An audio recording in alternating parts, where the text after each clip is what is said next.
Are you ready, Chair Stevens? Yes, ma'am. Call the roll, please. All right, we have 2 advisory members, Mr. Jeff Holliday, Ms. Jenna Scott. Present. Hi, everyone. Chair James Lee Stevens. Here. Regent Cox. Regent Hamilton. Regent Hurdy. Here. Regent Martin. Here. Regent Smith.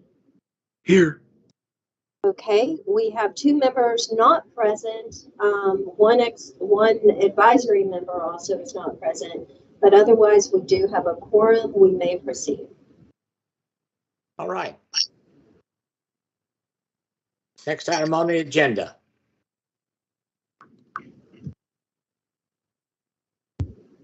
Roll up. There you go. Okay, so the next item is the committee meeting minutes from last meeting. Can you scroll up, Hannah, please? Yes, sir. Yeah. They were from November 28th, 2022. All right.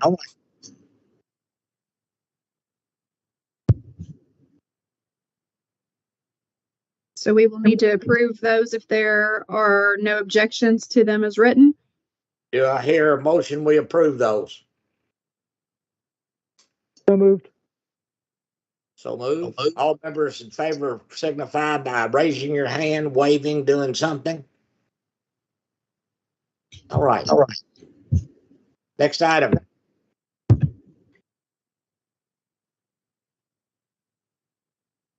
Next item is an update about our internal audit. And I believe we are joined by Mr. Lance Mann from Dean Dorton. Yes, ma'am. Can you hear All me? right. Yes, Yes, sir. Lance, you're up. Go.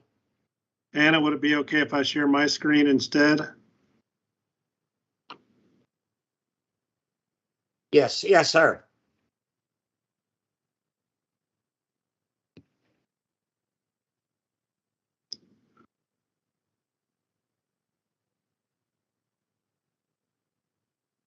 Let me see if I can figure out how to share my screen. Oh. Share. All right, can you all see that? Yes, sir. Perfect. Yes, sir. Well, my name is Lance Mann, for those on the call who don't know me, and I serve as KCTCS's Internal Audit Director.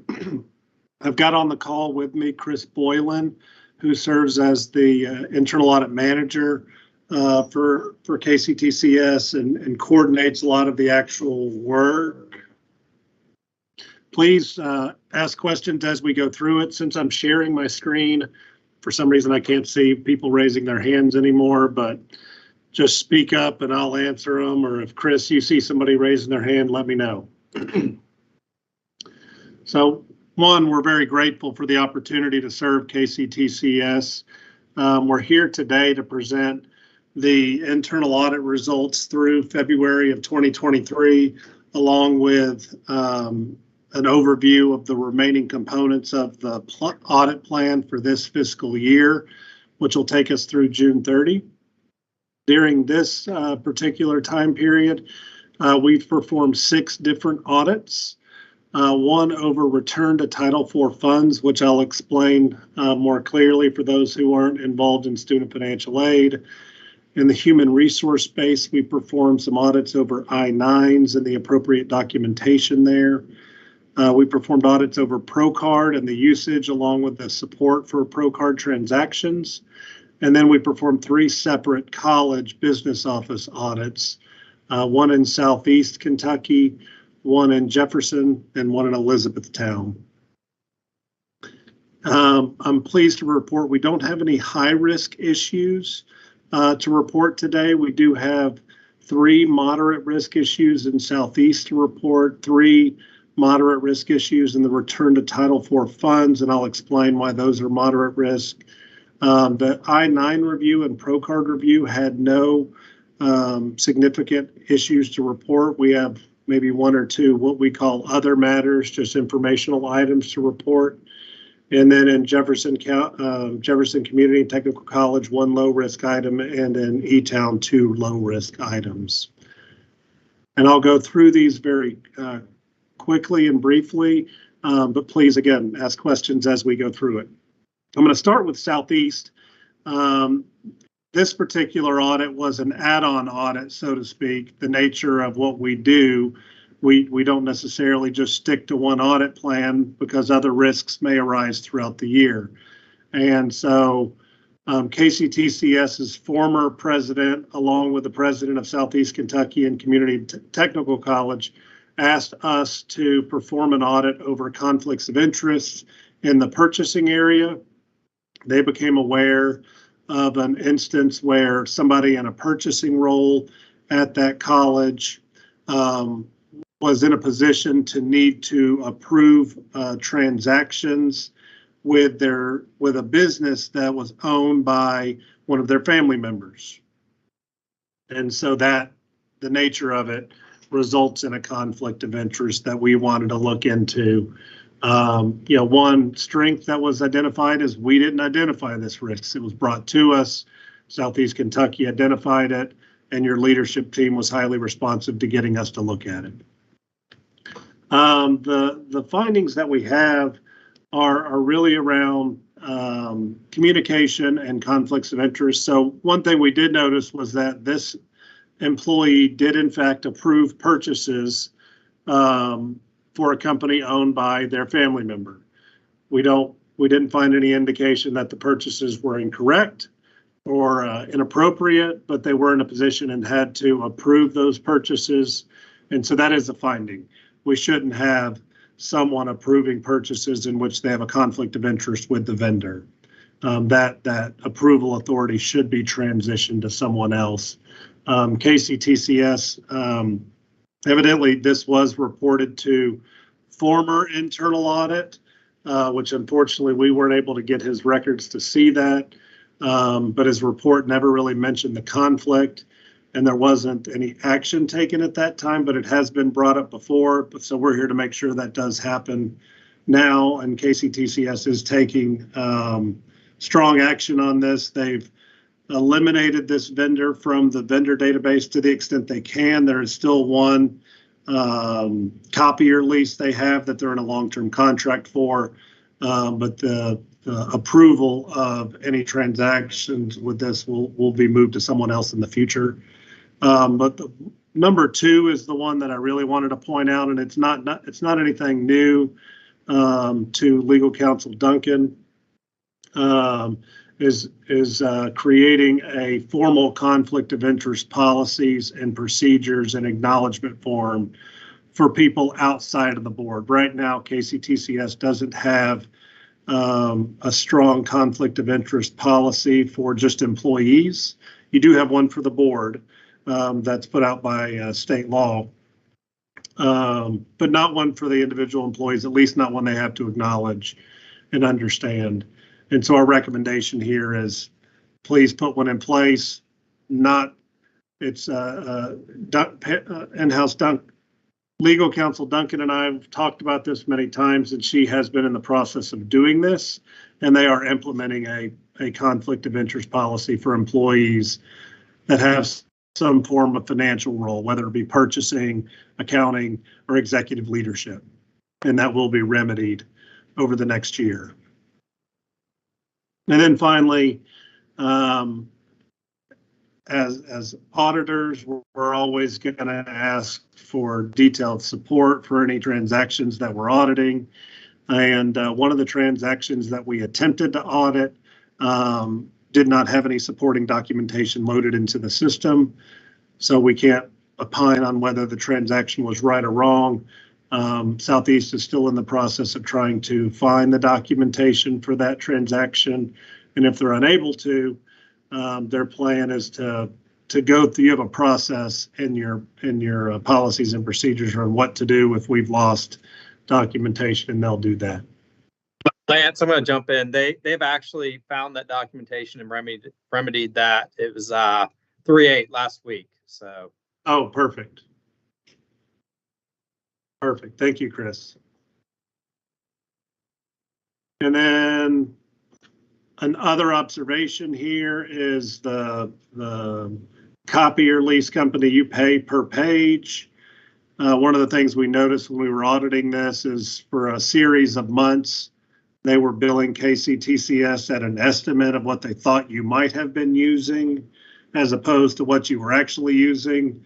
And in December of 21, they finally came and did what we call a meter read of your copier and did a true up bill, which was significantly higher than it had been over the previous few months. And so our recommendation here is just pay attention to this for the finance team members at that location and try to monitor to make sure you don't get any surprise bills. Does anybody have any question about Southeast before we move on? All right. So return to Title IV funds is a very nuanced component of student financial aid. So part of KCTCS's ability to attract students and to gain enrollment is in part based on your ability to administer student financial aid to students.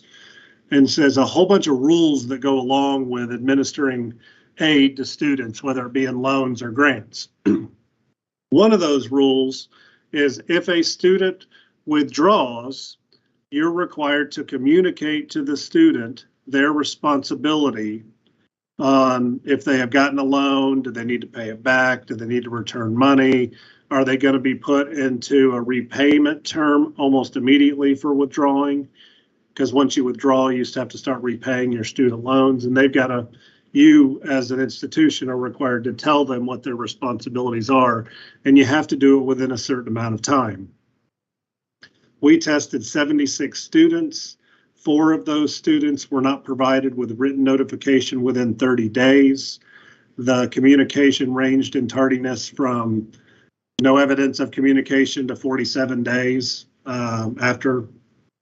And so our recommendation, just as an FYI, we have this finding a lot in colleges and universities. It's a really, really hard rule to follow.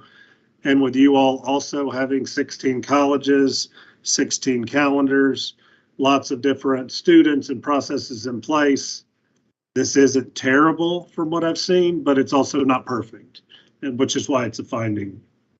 And so, we recommend you look at your controls to look at your controls within the system that send automated letters to students to ensure timely notification.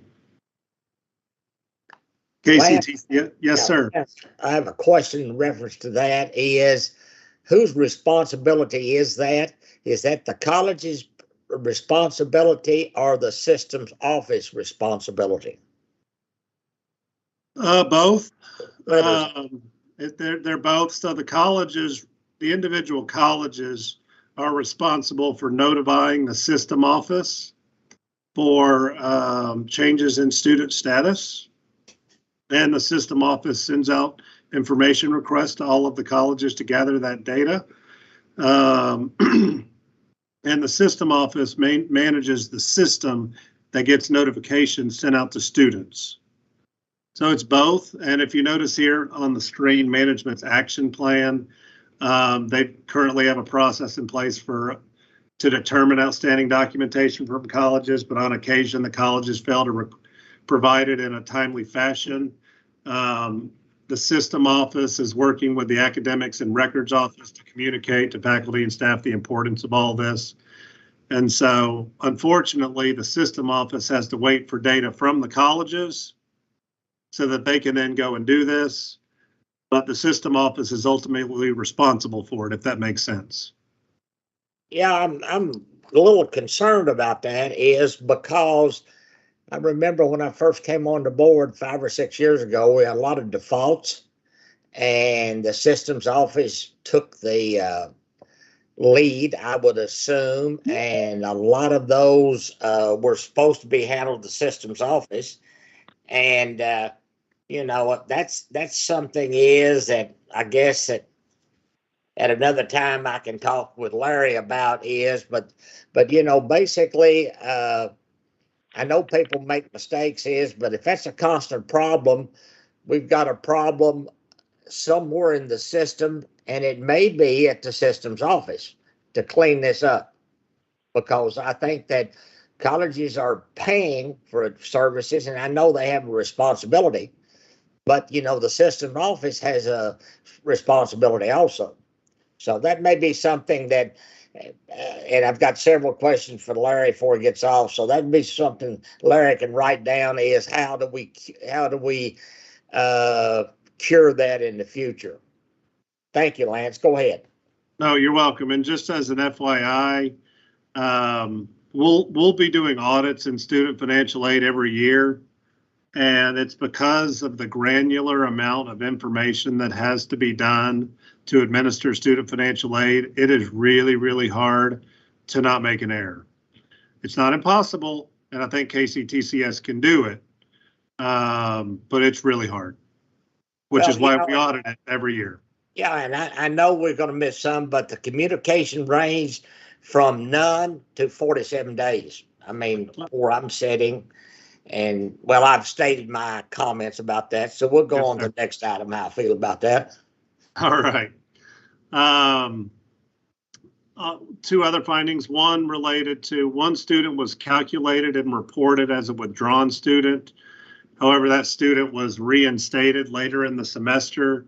And during our audit, once we notified KCTCS of this, they went back and recalculated this student and corrected their calculation. As a response to that, they've actually created a new query within your systems that they're going to run weekly to identify this type of occurrence in the future. And so they have implemented a new control to identify this type of thing in the future. And then the third one, so in addition to notifying students, if a student withdraws, a school must return funds to the federal government via this website within 45 days of determining that a student is done. And this would be you're returning funds that weren't really earned by the college if they withdrew before halfway through the semester, to put it basically. And of the sample of 76 students we tested, 3 did not have their funds returned within those 45 days. And so, in essence, the recommendation is to make sure that happens in the future, implement a control in place to check on that. And Regent Stevens, it's the same kind of concern for management from the system office, was they were not getting information timely from some of the colleges to be able to then turn around and do the controls they needed to do. Thank you.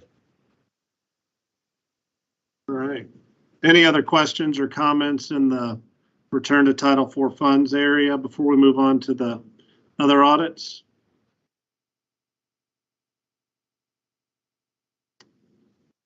All right. In the I-9 review, we did not have any reportable findings. We have 2 other matters to bring to your attention. We did note 3 instances where an I-9 was filed late, with one not being completed for up to 2 years after the employee start date. It should be completed within a few days of an employee becoming an employee of KCTCS, and the Department of Labor looks, when they come and do an audit, they do look very closely at your I-9 compliance. So we just recommend making sure that area is shored up. And then I-9 maintenance is currently being performed at the college level, and they're maintained in various ways throughout the system, including employee files, scans, separate files, separate I-9 specific files. Our kind of thought here is that best practice would be to keep I-9s in a separate file from the employee file to allow for easier access of I-9 data, and to try to create a consistent theme across all campuses and how they're stored. But there's nothing wrong with how you're doing it other than it's inefficient. I would like to address to Dr. Ferguson is that basically that, you know, I've seen a lot of things come down from the systems office. And so this problem here looks like to me, Larry, it needs to be worked from the colleges, 16 colleges up. What they feel comfortable with, what form that they feel comfortable with, what the colleges, financial people and presidents can buy into, and then we all can use is that. But I've heard that statement several times. Is a lot of things. One standard comes from the systems office.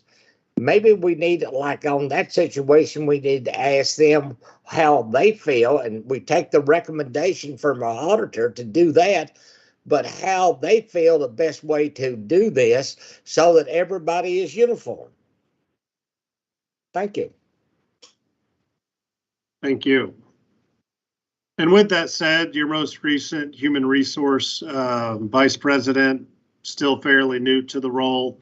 We do think having a high-level central system office team member can help create more consistencies across the colleges.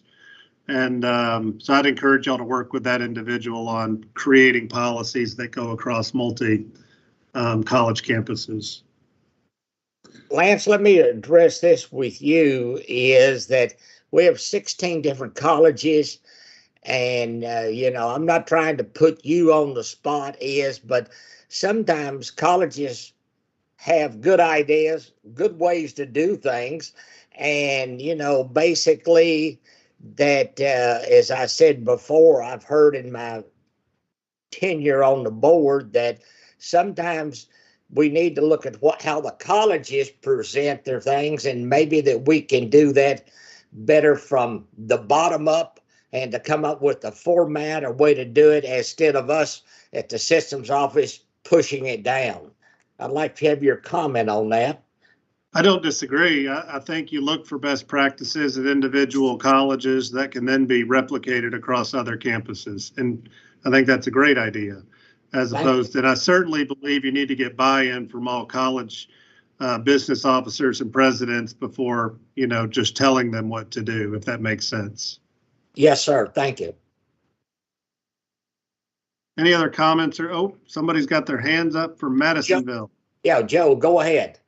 Yeah, James Lee, I just want to comment and say Dr. House here on the meeting had what's called a process palooza, where they had local colleges compete and bring up lean ideas to do from the bottom up that would help, you know, prevent waste. And this reminds me of that when you talked about that a little bit, that I encourage that process to keep going on because I think it was really valuable for us and the college.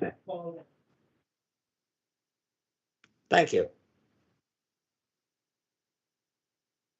All right. Any other comments or questions? All right, on our Pro Card review, I'm excited to tell you that I don't really have anything to report. There were no major findings during this audit. We do an audit in Pro Card area every single year. It's ripe for errors or fraud. Card termination was timely on the card selected. The information we requested was easy to find and locate. The only thing we'll note is KCTCS has acquired a new technology that's going to, in many ways, streamline Pro Card audits, so to speak, where there's going to be this software, in essence, scrubs all Pro Card transactions every single month to look for transactions that are of high risk of being error or fraud.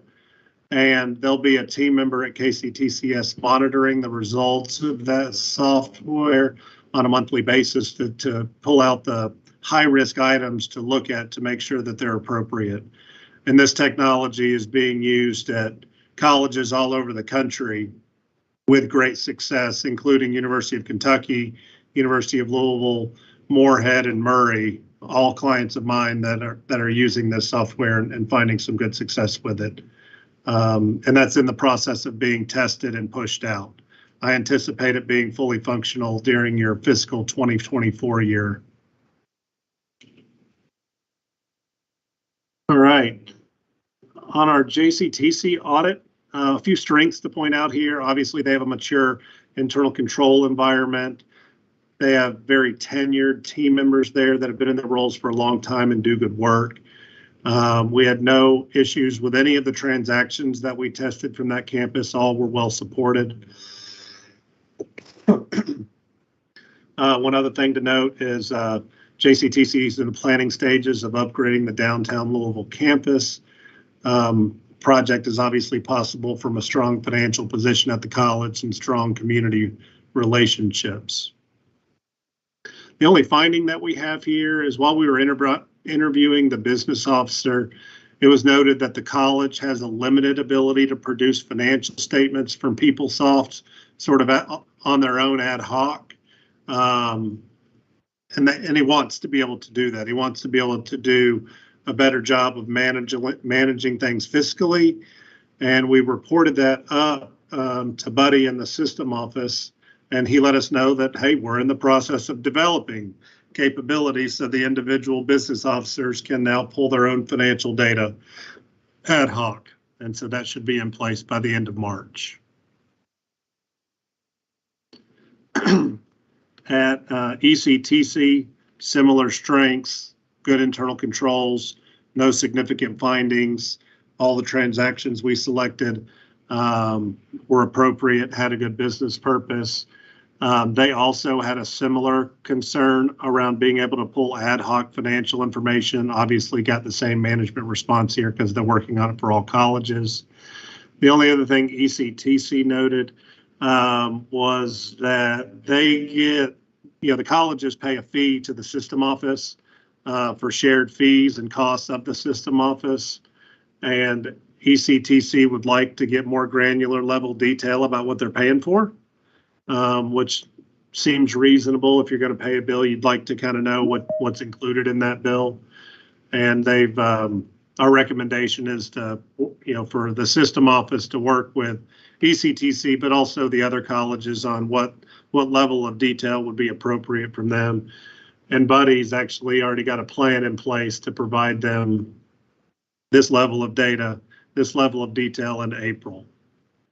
Lance, do you have access to my notes? Because that was one of my notes questions on there is, so I don't, I really appreciate that is, and we're going to talk with Buddy and Larry after that is, so yes, I think it's important that the colleges have some idea of what they're paying for, and then in the amount and how it's figured, and then I know Buddy's listened to this, and Larry is too, and then if that amount of money is not used in those categories or so,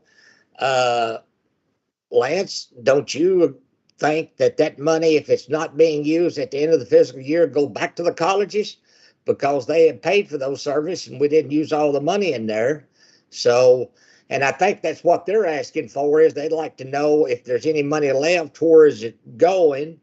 And so I guess my comment, and that's something we'll talk to Buddy and Larry about is, but I personally believe from what you've said that money that is not spent and unused should go back to that college. Are you agreeing with that?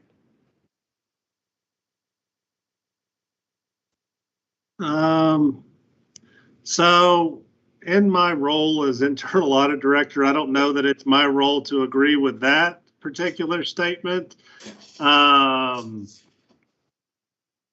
Primarily because you're single accredited and and audited as a consolidated unit for all practical purposes, other than for certain student financial aid things, you are one system. Now, if I was ECTC and if I was an individual college president, yes, I would want that.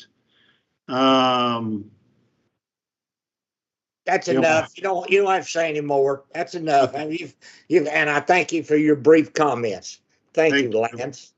The only other observation we have here is while we were interviewing the president at ECTC, he noted that the system prepares their tuition and pay raise budget After ECTC has already prepared its yearly budget, causing there to be variances between what ECTC budgeted for.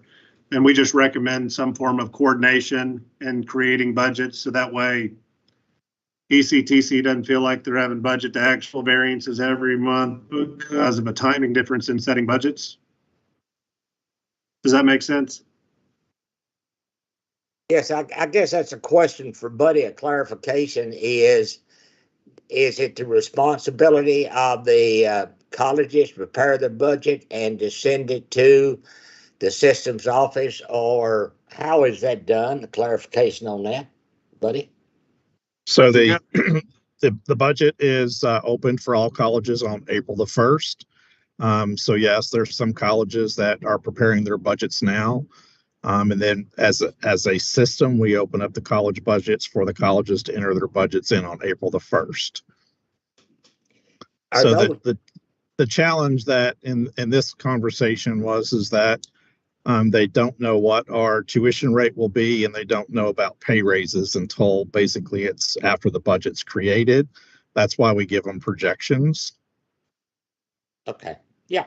Thank you. Thank you for that clarification. We've got two hands raised, Regent Stevens. Yes, I'm sorry. Joe? I was just going to ask real quick, isn't that board policy when those budgets are approved and when those raises are approved? Isn't that set by the board? Yes, sir. Yeah. Both the raises and the budgets are approved by the board, and that usually happens at the June board meeting. Yes. And March, that's because we follow the fiscal year, correct, Buddy? Yeah, but we also, yes, we follow fiscal year.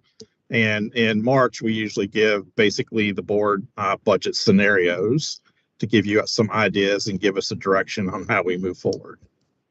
Yeah. And I will say, yes, I will say that statutorily, there is a provision that requires the system office to create guidelines and provide to the colleges as to how and when and what to develop in their budgets and when it will be submitted to the system office for board approval. So I don't know if that's, I couldn't speak to when that was last updated, but that is a statutory requirement for guidelines to come from us. And I think that, Buddy, you are correct. I think the terminology is that the colleges prepare a tentative or draft budget. There's a lot of factors they do not know, such as pay increases, tuition or so. And basically, then that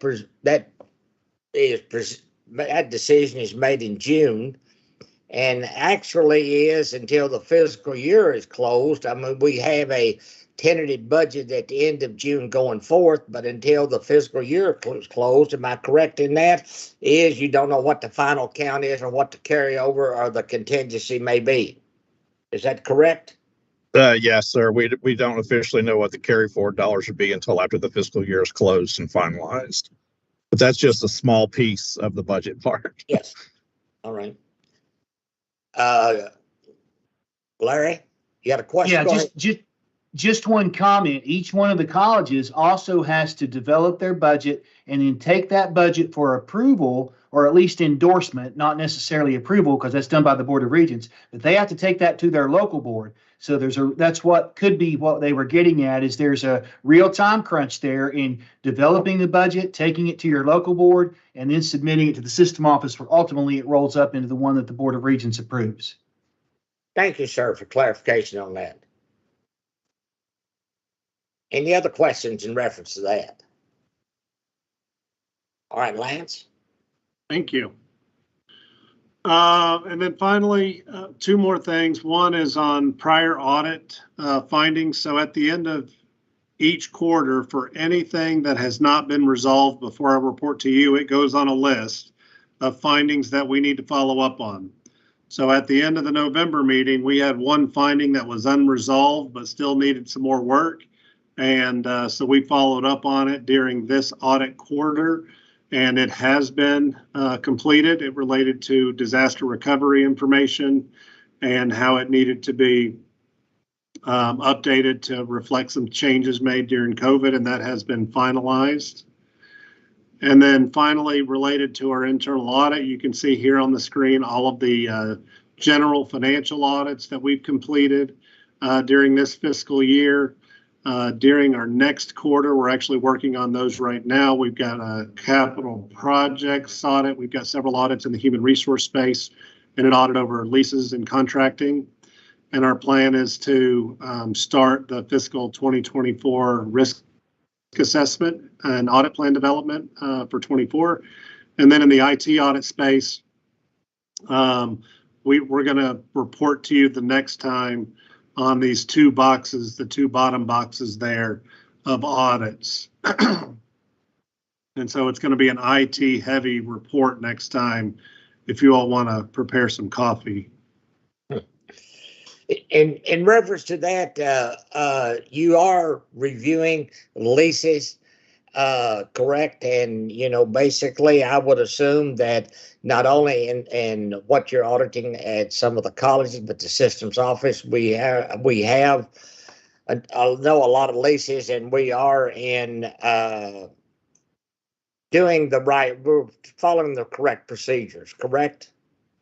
Right. Our main thing isn't necessarily that you're accounting for it properly. It was the lease properly executed? Did it go through the right approval channels? Those sorts of things. Yes. And I think one of the times in reference to leases and agreements, at the last meeting, I think you and I talked, and I think that Pam was there, and we said that maybe we need a administrative procedure or a policy that puts a limit on the leases or so without board approval. Do you remember, Lance, us talking about that? And we do not have one, I don't think, at this time.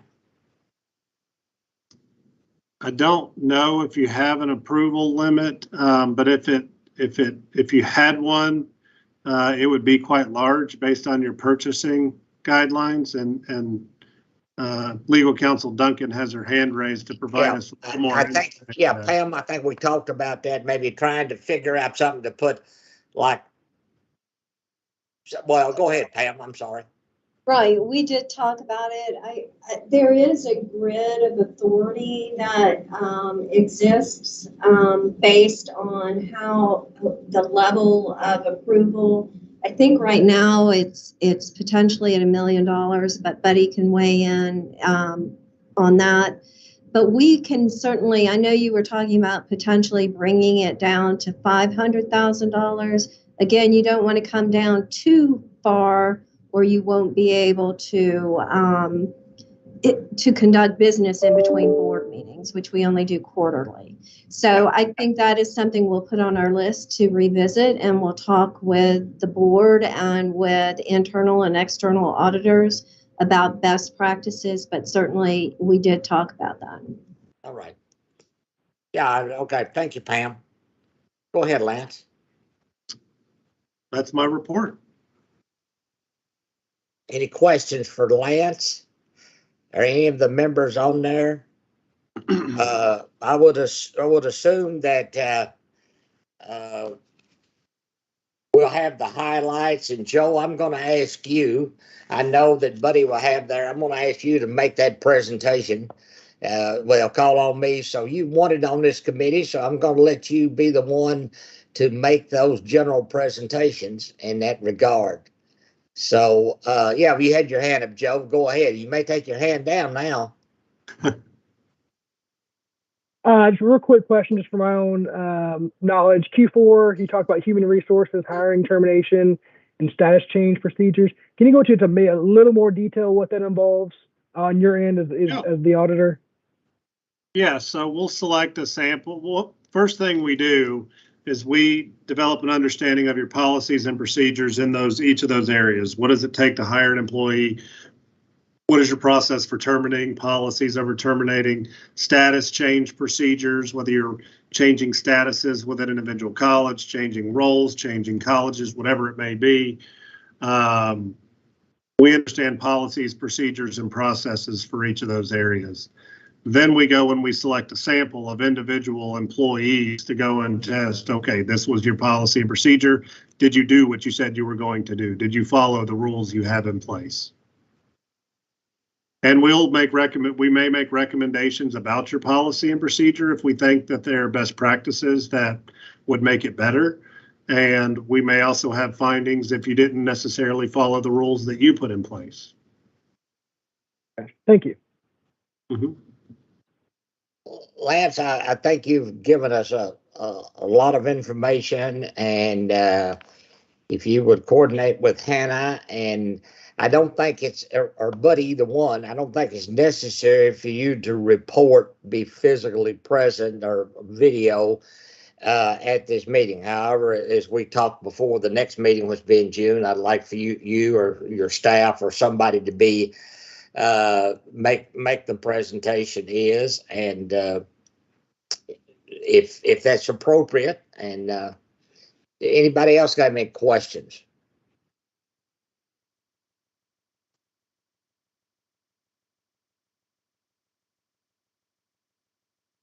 Ms. Duncan?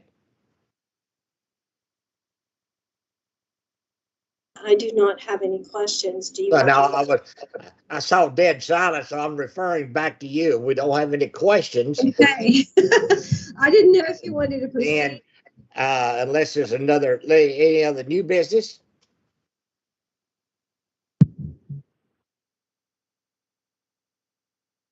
All right, Barry, you still with us?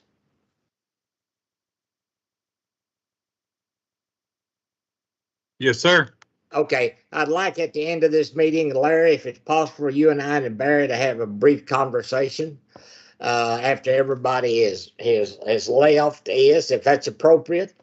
And then Joe, you will get the information, I would assume, from Buddy or Hannah, and make the brief report to the full board.